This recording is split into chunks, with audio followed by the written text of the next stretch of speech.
Look at that trash though.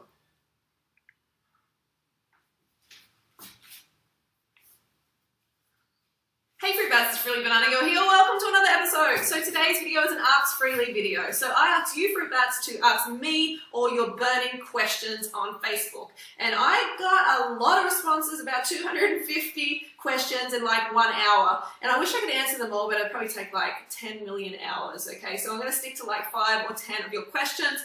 Go to the top ones for a start. Celeste Campbell. For those of us who are going to school or working during the day, do you have any tips on consuming enough calories when we don't have a kitchen at our disposal? She got like 52 likes for that comment question, so it's very popular. Yes, Celeste, my tip is Datorade. Datorade is so good because it keeps fresh all day. You can blend it in the morning and have it for lunch and it's still really yummy. You just shake it up before you drink it. So in the morning before work, you blend 10, 20, 30, 40, 50, 60, 70, 80, as many dates as you want with water and some vanilla drops or some peppermint drops. And Bob's your uncle, you got a beautiful smoothie for lunch. And I don't really recommend like bananas or other fruits because they don't keep as well. They go bitter and it just doesn't taste very nice, tastes pretty makey, so stick with the Datorade. That's my number one tip. And at the end of the day, take fruit. You know, fruit comes in the perfect takeaway package. It is the ultimate fast food. You know, grab a bunch of bananas, make sure they're ripe, of course, and take that into work. You know, eat that at your desk or whatever you're doing. Dried fruit as well. Take dried fruit. It's a great snack, great lunch. Just don't have every single day, but definitely get into having some dried fruit here and there. So I hope that helps, Celeste.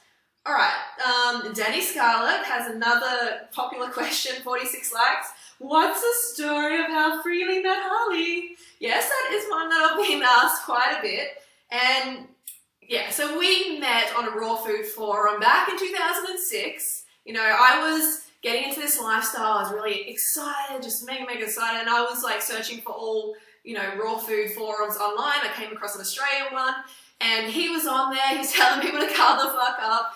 And I noticed him, he noticed me. And we eventually got together. It took like about 1.5 years of being buddies. I remember he came to Sydney where I was living. He was living in Adelaide and he stayed with me for like 2 weeks. That was the first time we met, but he stayed in my like room basically for 2 weeks. I remember when he came to the door, I was like, and I opened the door. The first time I met him, he was wearing what I call the vegan condom, which is like the tight cycling outfit that you see guys like in the Tour de France wear. And I'm like, what is he wearing? I was so oblivious to cycling.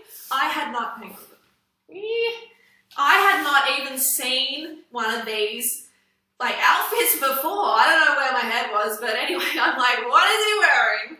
And at that point, I was right into like bodybuilding guys. So I'm like, no, this isn't going to go anywhere because he was, you know, lean and not, you know, the big muscle heads that I was into. So anyway, he stayed for 2 weeks and I actually said, oh, you know, maybe you better move on because, you know, it was 2 weeks in my bedroom and, you know, nothing was happening, even though, you know, we liked each other, but it wasn't overtly obvious at that point. So anyway, cut to the chase, like about 1 year later, we got together. You know, the spark started to fly. So that is the story, Danny. That's the brief kind of story. Brittany Page, if you cannot afford organic, is it still worth it to take on this raw fruit bat journey, or will the accumulative amount of pesticides you take outweigh the positive effects of eating just the raw fruits and veggies? Thanks, Freely, you're awesome. Thank you, Brittany. So, good question. It is a good question.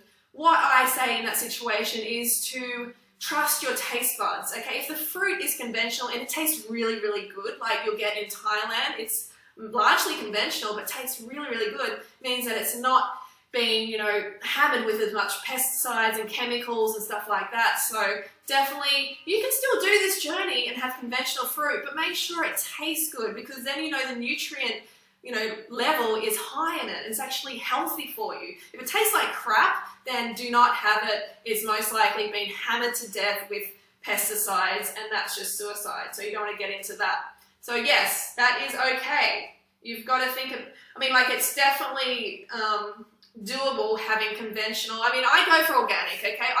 I put organic first because it's important to me. Even when I was living below the poverty line, I was always putting organic first. So you can cut back in other areas of your life and afford it. You'd be surprised at how many places that you can cut back in your life, you know, maybe buying clothing or, I don't know, going to the movies, eating out a lot, and actually afford organic. So another question from Kathy Rosario. Freely, I'm 27 and I've been vegan 8 months now. I want to know what's the best way to keep up weight. I've gone from 160 pounds to 120 pounds. That's what I weighed 10 years ago in high school. Most people would be happy with that. How can I keep some mass and muscle on me? And there's a photo of Kathy and she looks gorgeous. There she is, you can't really tell, but she looks really gorgeous, Kathy. Well, Kathy, my recommendation is strength training. Start pumping those muscles. And I know, like, I've got some pretty skinny arms going on at the moment. I really do, because I don't do strength training. But if I did, I would build muscle in that region. But aesthetically, I don't care. It's like their arms. It doesn't worry me too much. You know, if someone has a problem with it, that's their problem. But Kathy, definitely get into strength training, build that quality muscle tissue, okay? I think that pretty much answers the question. And make sure you eat enough calories to support muscle growth. You need to do that. If you're severely under eating, then you're not going to build that quality muscle tissue. You're not going to have the calories to do that. I think this will be the last one because this video is going on quite long already. And maybe I'll do a round 2 and I'll get to these questions. I feel really bad because there's so many questions and I don't want to miss any of your questions, but I can only do what I can do. How did you find motivation in the beginning of your journey? How did I find motivation? The motivation was strong because I was just, bluntly put, I was feeling and looking like shit. Okay, I had terrible digestion, terrible skin, I was overweight, I was feeling ill all the time. So, you know, I was trying all these different diets in desperation. I'm like, oh, maybe this is going to be it, this is going to be it, this is going to make me healthy, this is going to make me feel my best, this is it. And nothing was getting me there. But so when I found this lifestyle and I could eat as much fruit as I care for, I could eat as much carbs, I was ecstatic because I'd always been on this low candida, you know, no fruit diet, which was just driving me insane. So when I found out this lifestyle, you know, was unlimited calories and I could get lean eventually and feel my best and all of that, then it just made sense. So that was the motivation. The motivation was feeling and looking like crap. And I know a lot of you have that as a motivation as well. What's your #1 tip for someone switching to a vegan lifestyle for the first time? #1 tip for switching to vegan lifestyle is to educate yourself. Okay, I've got a number of videos on, you know, why you shouldn't drink milk and why you shouldn't eat eggs. Watch Earthlings. Definitely watch Earthlings. That is a powerful, powerful video. I'll put a link in the description below. Remind me if I forget.